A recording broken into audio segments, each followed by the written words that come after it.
Vene Casagrande, e você, tá ansioso para Flamengo? Olha, tô ansioso, porém confiante. Se eu tivesse que definir, seria confiança. O Flamengo não joga em casa. O Flu joga hoje em casa, a gente está por aqui porque o Fluminense joga pela Sul-Americana, mas pela Libertadores o Flamengo joga fora de casa e a gente vai para um VTzinho aqui para ver a preparação do Flamengo para esse jogo.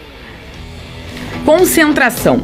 Esse é o lema do Flamengo para o jogo de volta contra o Estudiantes. Aprender de muchas cosas, ¿no? Sobre todo del partido de ida, que bueno, íbamos 2-0 y al final, en los últimos minutos, encajamos un gol que al final nos puede hacer mucho daño, ¿no? Creo que va a ser un partido muy difícil, en el que va a haber muchos duelos, muchas disputas y hay que saber que neste tipo de partido qualquer detalhe conta e pode marcar a diferença.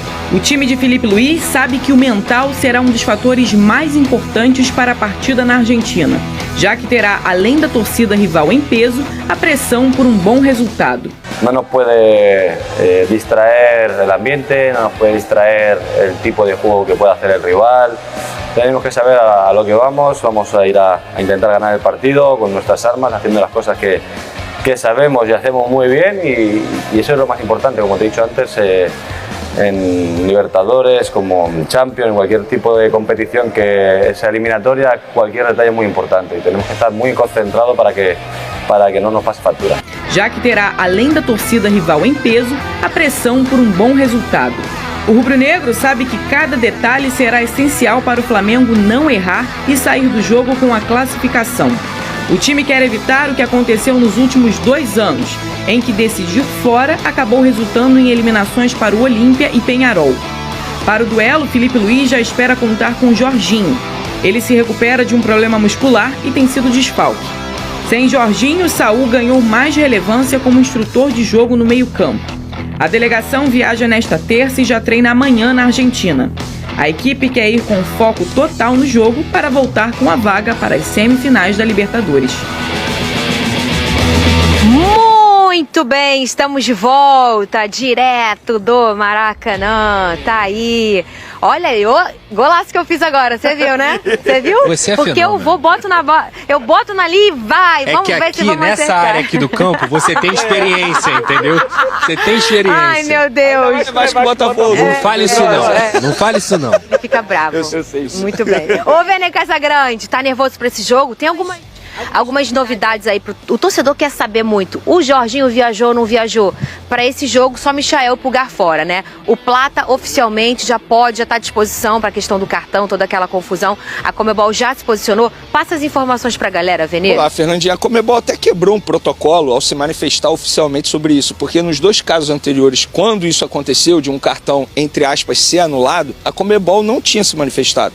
Mas por conta da repercussão na Argentina, para evitar esse excesso de fake news, porque é uma fake news, o que a Conmebol fez? Já se manifestou oficialmente para quebrar isso, essa repercussão negativa na Argentina e pronto, não tem mais dúvidas. O Plata, ele tá liberado para jogar e ele vai jogar. O Felipe Luiz já havia dito isso. Então o torcedor rubro-negro pode ficar muito tranquilo em relação a isso. Se ele entrar em campo, o Flamengo não vai ter nenhum problema na justiça, porque eu vi nas redes sociais os rubro-negros preocupados em relação a isso. Claro, a gente sabe como é, porque, enfim, você não tem como garantir nada, mas a partir do momento que a Conmebol vem publicamente e emite uma nota oficial dizendo que o jogador está liberado para entrar em campo, não tem mais com que o torcedor se preocupar. Muito bem. E o Jorge está de volta, como você mencionou, jogador extremamente importante. Ele viajou, está relacionado.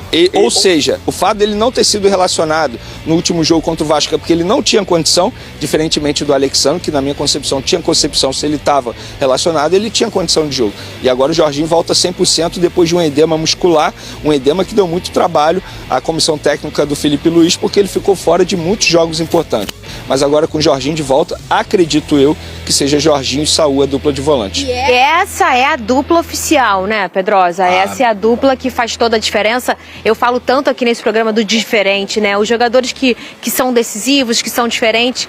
Mas eu também falo há muito tempo nesse programa como essa função de 5, de 8 tem sido fundamental para o tipo de estrutura de jogo que o futebol brasileiro está desempenhando, nessa intensidade, nessa questão de volume, de gerar jogo, mais do que só fazer gols. E aí você tem um cara, uma dupla de meio campo tão funcional e tão efetiva e tão regular, eu acho que isso é, sobretudo, o mais importante, ser regular, o nível de erro dessa dupla é mínimo, né? Quase Isso zero. é muito importante. Quando a gente fala de fator fundamental ou que desequilibra, uma dupla regular e equilibrada também é um fator que desequilibra. Se né? você for pegar a Copa do Mundo, Fernanda, pós-Copa do Mundo, o que acerta o Flamengo é o Felipe Luiz trazendo o Saúl para a posição de segundo volante. Porque ali, pós-Copa do Mundo, ficava aquela dúvida. Como é que o Flamengo vai se comportar sem o Pulgar? Como é que o Flamengo vai se comportar sem o Gerson? O Flamengo conseguiu se comportar justamente numa mudança de posição de um jogador que chegou para fazer a meia-direita e ele virou volante, que é uma posição que ele já fez, inclusive, na sua carreira, jogando principalmente no Atlético de Madrid.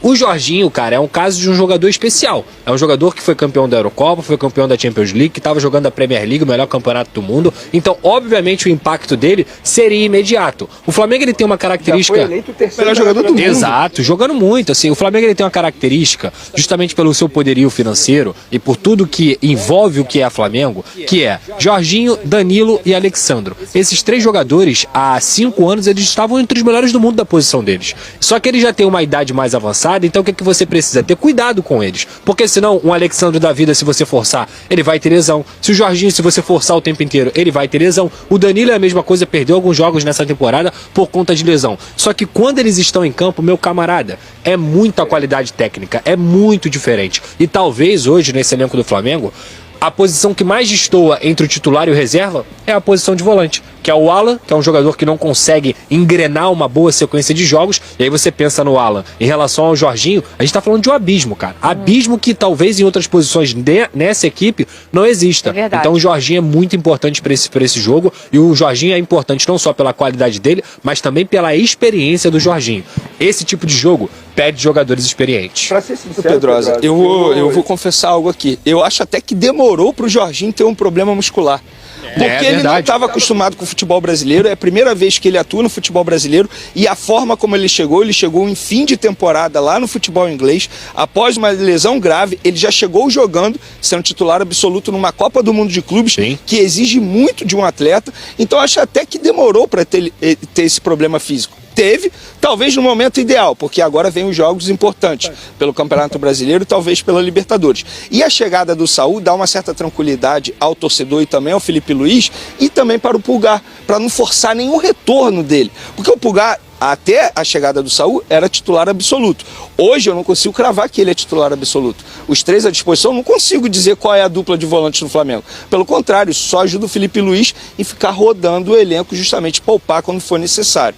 Mas hoje, sem sombra de dúvidas, Jorginho e Saúl é a dupla titular e tem potencial para ser a melhor dupla de volantes do futebol brasileiro. E essa questão da diferença, né, de um jogador para o outro, e quando as prateleiras são muito distantes, a gente vê isso na hora do jogo, né? Por mais que a gente tenha um Felipe Luiz já com um esquema tático completamente inteiro e implementado, e a gente fala tanto, troca uma peça, troca outra, as coisas não mudam tanto. Claro, troca 6 peças, a gente vê um pouco de desentrosamento, que é natural do futebol. Mas quando troca, às vezes, uma peça que tem muita distância, a diferença em campo, Pedrosa, ela é gritante. É muito gritante, porque você falou, Fernanda, muito bem, pontuou sobre a diferença que faz um volante hoje no futebol brasileiro e mundial.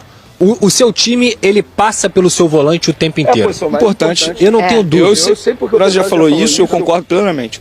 Eu não tenho dúvida, assim. A dinâmica do seu time muda dependendo do seu volante. Posso dizer uma que aconteceu no meu time? Sim. O que aconteceu com o Botafogo quando ele perdeu o Gregory? Cai muito. É óbvio. É isso. Até você O Danilo não chegou tão reposicionar bem. os outros, É isso. você tem jogadores com calibre do Gregory, Sim. ou até talvez maiores. Você está falando do Danilo, né? Um dos melhores de sua posição. Flamengo. Olha o Alan. Assim, isso aqui não é uma crítica excessiva ao Alan, mas hoje o Alan é a quinta opção de volante do Flamengo. É só um fato. Então, assim, cai muito de rendimento quando o Jorginho, ou o Saúl, ou o próprio Pulgar não estão à disposição. E é isso. A posição é extremamente importante. E o principal, eu acho que quando você tem uma dupla de volantes qualificada, um depende do outro. O Marlon Freitas também não caiu de rendimento? Muito. Porque o Gregory saiu. É. O Saúl vai cair de rendimento porque se ficar jogando sem o Jorginho, vai cair. O Barros chegou ao Vasco, o Vasco não perdeu depois que o Barros chegou. Essa é a diferença que um volante faz no seu time. Mas essa é a importância de você ter um jogador com uma qualidade acima dos demais. Porque ele não cresce só ele mesmo. Ele faz o seu parceiro crescer também. Total, Isso vale total. para qualquer posição, seja no ataque e na zaga também. Tem o Thiago Silva, por exemplo. Todos que jogam ao lado dele vão crescer de produção. Fato. Ou o Barbosa do Botafogo. A gente falou tanta dificuldade que o Botafogo teve, e mesmo assim, durante muito tempo, foi a segunda melhor defesa do campeonato. Isso aí. Por quê? Porque o Barbosa estava sempre ali. Em algum momento ele ficou ausente, mas na maioria das vezes estava o Barbosa ali. Já fez dupla com o Adrielson, já fez dupla com o Bastos, já fez dupla com o Jair, depois troca. Aí veio o Pantaleão agora, veio o David Ricardo e ele invertido no lado errado. Por quê? Porque ele é um jogador de muito calibre. O Marlon Freitas é um jogador de muita qualidade, mas o Gregory também e o Gregory, ele tinha uma coisa do benevolente. Eu acho assim, o cara que é generoso e é o camisa 5, vamos dizer assim que ele faz o trabalho sujo, vai? Sujo e limpo. O Gregory fazia os dois. Porque o difícil hoje é você encontrar um volante que seja bom destruindo e bom construindo. O Gregory fazia os dois. Ele não era o mais criativo. Mas quando você tocava a bola no pé do Gregory, o que ele olhava? Ele olhava... O garoto hoje em dia no Flamengo. Ele faz esses dois papéis. Pode parar que tá me dando gatilho. Exato. Por quê? Saudade? É isso? Isso aí é fato. Ele pegava na bola, você falava assim, opa, a bola não vai queimar no pé do Gregory. Não. Ele vai entregar a bola com qualidade. Então, repito, eu acho que você unir essas duas valências hoje é muito difícil. E o Flamengo tem esse desafio também. Só pra gente ter noção de como o Saúl chegou tão bem no Flamengo. A gente está debatendo aqui a ausência do Gerson. Em algum momento a gente debateu a ausência do Gerson. Não porque a gente não queira, mas de fato... Saudade, igual eu sinto do meu ex, do Gregory? Posso ser sincero, não sinto saudade. Mas óbvio que o Gerson ele faz falta em qualquer time do futebol brasileiro. Mas o Saúl me fez não sentir saudade. O Saúl fez o torcedor não sentir saudade do Gerson. Pelo contrário, tenho certeza que hoje é o inverso. Que o Gerson sente muito mais saudade do Flamengo do que o Flamengo sente do Gerson. E assim, se a gente olhar a dupla ali, o Jorginho Saúl é a dupla ideal. Hoje é ideal. Hoje. Porque eu acho que vai ser uma briga boa no Pulgar. Fala nação rubro-negra, hoje trago uma bomba para vocês diretamente do mercado da bola e que vai mexer com o coração de todos os flamenguistas espalhados pelo Brasil e pelo mundo inteiro. O Flamengo está em negociação com Lucas Paquetá. Segundo informações do jornalista Antônio Carlos, o jogador já deixou claro para pessoas próximas que deseja voltar ao Brasil e o destino escolhido por ele não poderia ser outro senão um Mengão, um meia revelado no ninho do urubu que conquistou a torcida com sua habilidade, raça e identificação com o clube. Estaria disposto a retornar para vestir novamente o manto sagrado e reforçar a equipe que ainda sonha com grandes conquistas nos próximos anos. Paquetá atualmente enfrenta algumas situações que não agradam muito na Europa e isso aumentou o desejo de voltar para casa. Além disso, o Flamengo segue atento no mercado e busca jogadores que possam elevar ainda mais o nível técnico do elenco, pensando tanto em competições nacionais quanto internacionais. Diretoria acredita que a chegada de Paquetá seria um marco e traria um peso enorme para o time, não só dentro de campo mas também fora, já que o impacto midiático e o carinho da torcida seriam imediatos. É importante lembrar que Paquetá sempre demonstrou seu amor pelo Flamengo em entrevistas, postagens nas redes sociais e até mesmo nas comemorações de gols pela seleção brasileira, sempre lembrando de onde veio e do clube que o revelou no cenário mundial. Por isso essa negociação ganha cada vez mais força nos bastidores e deixa a torcida empolgada, imaginando como seria ver novamente o meia com a camisa 11 do Mengão distribuindo passes, dribles e gols no Maracanã lotado. Agora fica a pergunta para vocês, nação rubro-negra, será que essa volta vai realmente se concretizar? Será que Paquetá vai conseguir se reintegrar ao elenco e se tornar mais uma peça fundamental na busca por títulos? Vocês gostariam de ver a cria do Ninho retornando e brilhando novamente no clube que o projetou? Deixem a opinião de vocês, porque essa negociação promete dar muito o que falar e o Flamengo mais uma vez mostra que não mede esforços para trazer ídolos de volta e fortalecer ainda mais a equipe rumo a novas glórias.